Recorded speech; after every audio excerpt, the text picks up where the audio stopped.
So imagine you are the logistics director for a major delivery company. You've just achieved this ultimate corporate milestone. Right, the big win. Yeah, exactly. You secured the massive budget, you navigated the whole procurement process, and you were finally taking delivery of like 100 shiny, brand new electric delivery vans. I mean, the press release has already been sent out to the media. Oh, yeah, the PR is done. The drivers have gone through all their new training. The physical keys are, sitting right there in your hand. Sounds perfect. It does, right. But then you look out the window at your distribution parking lot and you realize a terrifying multi-million-dollar reality check. Because the hardest part of this entire green transition wasn't building the vehicles. No, and it certainly wasn't buying them either.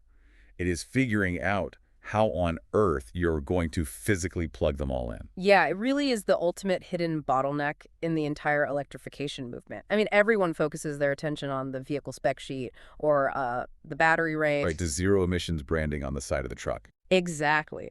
But beneath the surface of all that, operators are dealing with this massive infrastructure engineering problem. And it's a problem that can completely derail a huge electrification program before a single package is actually delivered to a customer. Which is exactly why we are diving straight into this today. We have a massive stack of materials on the desk to help you wrap your head around this hidden world. It's a lot to get through. It really is.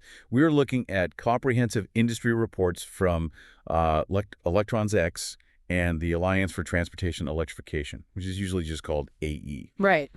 We're also pulling from some technical spec sheets from a company called Microcare, a really eye-opening CapEx and OpEx financial breakdown from QIAO EV Charger, and a fascinating interview with the founders of Spark Charge. Plus the latest startup tracking from EV infrastructure news. Yeah. So our mission for you today is to decode all of that. We're going to unpack the hidden engineering, the supply chain nightmares, and frankly, the genius startup solutions that make up the operational backbone of commercial fleet electrification. Because looking at this entire stack together, it paints a picture of a sector that is simultaneously experiencing a severe logistical crisis and a state of rapid, almost frantic technological innovation. Yeah, the solutions being engineered right now are completely reshaping how we think about energy. By the end of this deep dive, you are going to have a totally new perspective on the electric delivery vans and city buses you see driving around your neighborhood every single day. You'll never look at them the same way. Definitely not. Okay, let's unpack this. To really understand the scale of this infrastructure crisis, we first have to understand how charging a massive commercial fleet is, well, fundamentally different from charging a personal car in your residential garage. It requires a completely different paradigm. I mean, when you drive a personal EV, your behavior resembles like a hunter-gatherer. A hunter-gatherer. Yeah, you just drive around until your dashboard says you are low on battery, and then you hunt for a public fast charger. You pull in, plug the car in, maybe grab a coffee, and you leave. Right, you just find it when you need it. Exactly. But a commercial fleet operates on a very strict, mathematically optimized duty cycle. If you are running 100 delivery vans, you cannot have your drivers hunting for public chargers on the clock. No, that would be a logistical nightmare. Right. You need your own centralized depot. And according to the analysis we have from Electrons X, the absolute golden rule of fleet charging design is this charge during dwell, not during operation. Wait, so dwell just means sitting idle, right? Yeah. How does idle time dictate the engineering of the whole depot? Dwell is the metric that governs everything. Every single fleet vehicle dwells somewhere. A delivery van might sit overnight at a depot for 8 to 10 hours after its shift. Okay. But a municipal transit bus might only have a 2-hour turnaround time at a central terminal before its next route. Electrons X points out that your entire facility design, like the wiring, the software, the hardware, it all has to start with a rigorous analysis of that dwell time. Rather than looking at the vehicle's maximum charging capacity. Exactly. The power level you install must strictly follow the dwell time. If a van sits parked for 8 hours, it only needs a low power level 2 AC charger to fully recover its range by morning. Right. But if you have a massive drayage truck doing continuous multi-shift operations at a busy seaport, its dwell time is practically zero. That specific truck might actually require a 350 kilowatt DC fast charger. And that distinction brings us to a really crucial financial breakdown from the QIAO EV Charger report. They map out this intense battle between CapEx, which is your upfront capital expenditure for the physical equipment and the grid upgrades, and OpEx, your ongoing operational expenses. Like energy bills and maintenance. Yeah, exactly. And this is where a lot of early fleet operators got completely burned. There is this assumption that faster is automatically better, so people just buy a whole bunch of the fastest DC fast chargers on the market. Right, which makes sense intuitively, but it's a huge trap. DC fast charging is not always the hero here. It's really not. Far from it. I mean, if you install 50 top-tier DC fast chargers and just let all your drivers plug in at the exact same time when they return to the depot at 5 p.m., you're going to trigger what utility companies call a demand charge. And that can be financially ruinous. We should explain how punishing demand charges actually are, because, it's not like a normal home electric bill. No, not at all. The utility company monitors your facility and looks at your absolute highest peak power draw for a single 15-minute window during the entire month. Just 15 minutes. Just one spike. Yeah. And they base a massive portion of your entire monthly bill on that one peak moment. They do that because they have to physically size the neighborhood transformers and power lines to handle your absolute maximum draw, even if you only hit that maximum for 1 minute a year. Wow. They are charging you for reserving that massive pipe of energy. So if all 50 of your delivery vans pull heavy, fast-charging power simultaneously at the afternoon shift change, your monthly electricity bill will be astronomical. Even if the facility barely uses any power for the remaining 29 days of the month. Exactly. It's like cooking a brisket versus microwaving a TV dinner. Oh, I like that. Yeah. I mean, if the van is sitting overnight for 8 hours, you want the low and slow AC charging. Blasting it with the DC fast charging microwave just burns through your utility bill for no reason and leaves you paying for an energy pipe you don't actually need. What's fascinating here is that to survive this transition, fleet operators essentially have to become highly sophisticated energy managers. You can no longer just be a logistics company moving boxes, You have to actively manage electrons. Exactly. This is why smart AC charging scales so much better for vehicles that dwell overnight.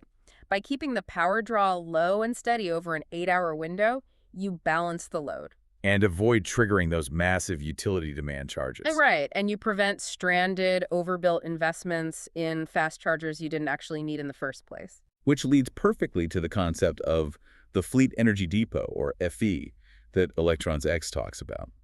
The report explicitly contrasts a naive depot one that just slapped down 50 fast chargers and called it a day with a true FED. The difference is night and day.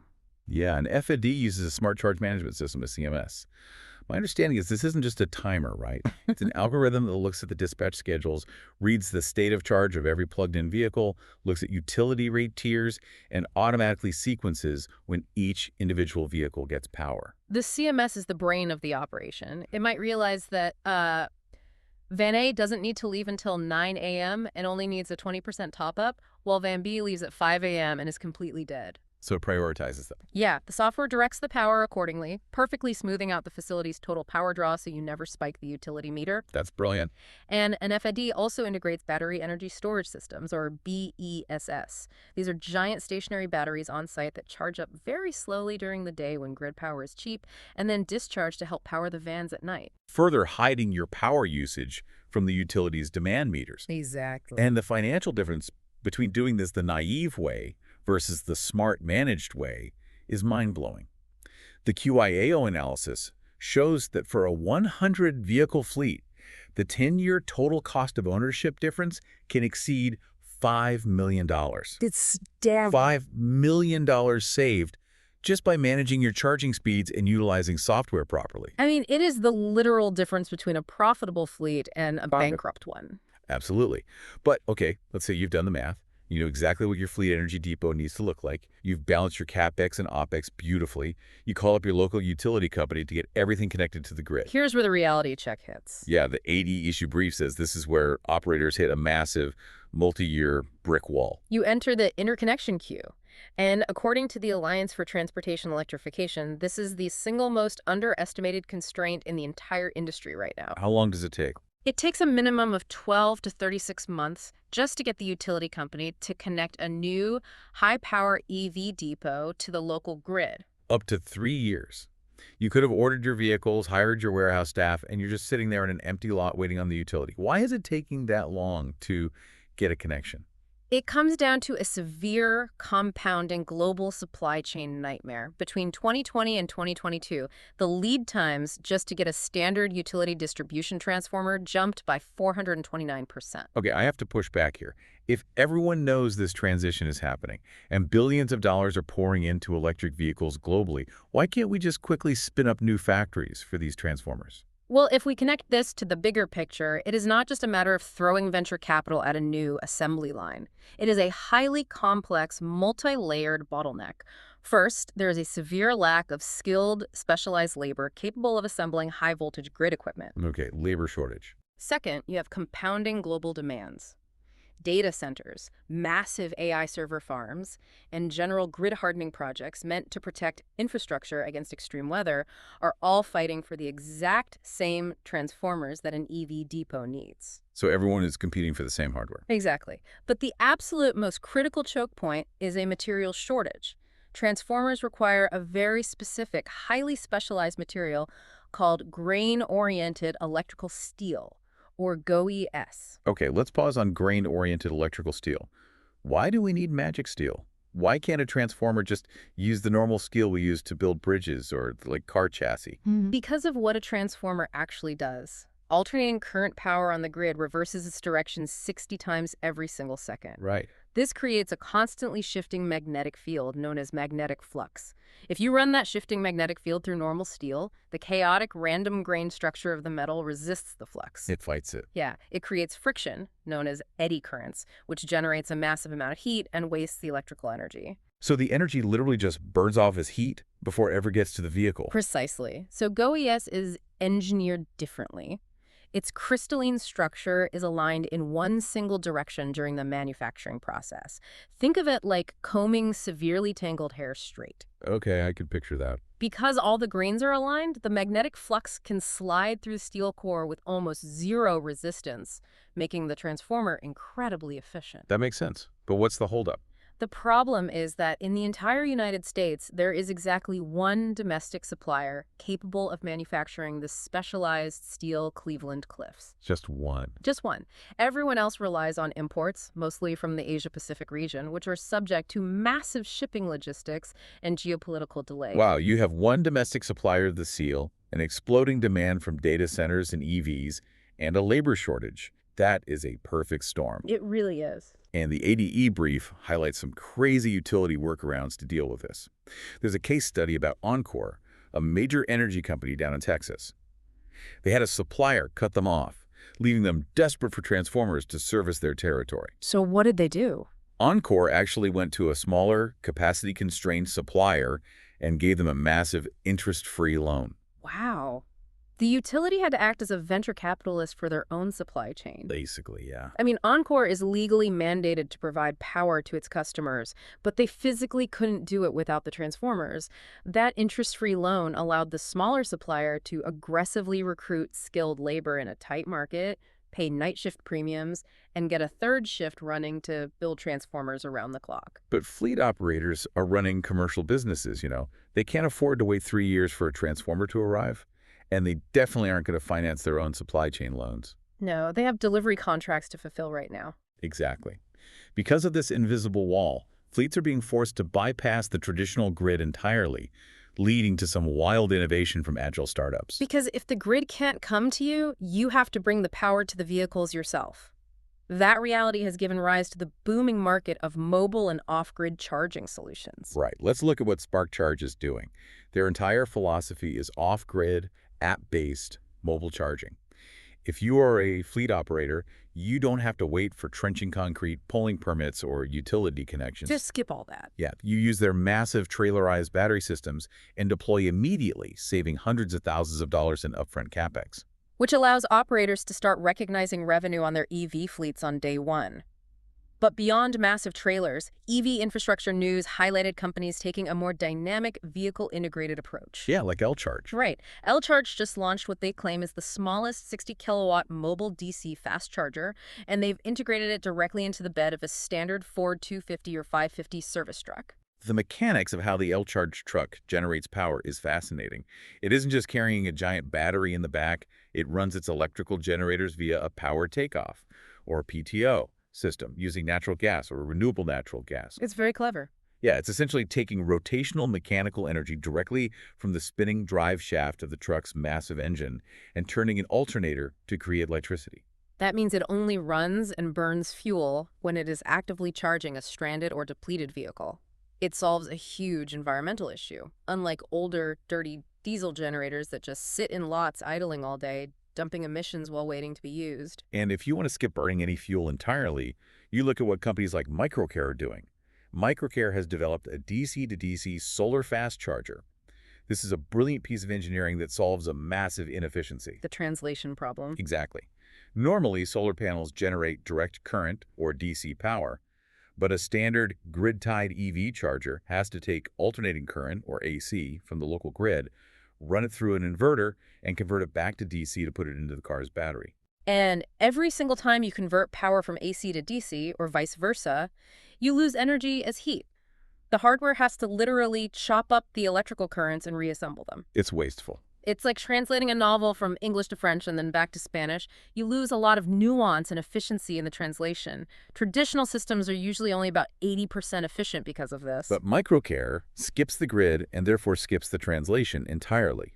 They take 600 to 800 volts of pure DC power directly from the solar panels and push it straight into the electric vehicle's battery. Wow. Yeah, because the power stays in a DC state the entire time, their spec sheet shows an incredible 97% conversion efficiency. And it requires absolutely zero utility interconnection queue. You can set this hardware up at a remote mining site, a rural agricultural hub, or a temporary construction site, and immediately start fast-charging heavy machinery using just the sun. Here's where it gets really interesting. When you look at the business models of SparkCharge, L-Charge, and Microcare, we are literally reverting to the traditional gas station model, Right. but in reverse. How do you mean? Instead of the vehicle driving out of its optimized route to find the fuel is driving directly to the vehicle or being pulled straight from the sun above it. Yeah. Mobile charging is no longer viewed as just a temporary band-aid while an operator waits 3 years for a transformer. It is becoming a vital, permanent scaling tool. It changes the whole dynamic. It turns commercial EV charging from a fixed, highly regulated real estate problem into a flexible, on-demand logistics solution. If a delivery fleet's routes change entirely next year, or they need to rapidly scale up for the holiday delivery rush, they don't need to pour new concrete and pull new permits. They just deploy more mobile charging assets to the new location. So we've solved the power source by bypassing the grid. But as we look toward the near future, the Electrons X report highlights another massive structural hurdle. We have to solve the human element. How do you physically charge a fleet that has absolutely no drivers? Right, we are talking about the rollout of autonomous vehicles, robotaxis in urban centers, autonomous trucking routes on highways, automated terminal tractors moving containers at ports. The driverless future? The entire economic premise of investing in an autonomous vehicle is that you eliminate the labor cost and the mandatory rest downtime of a human driver.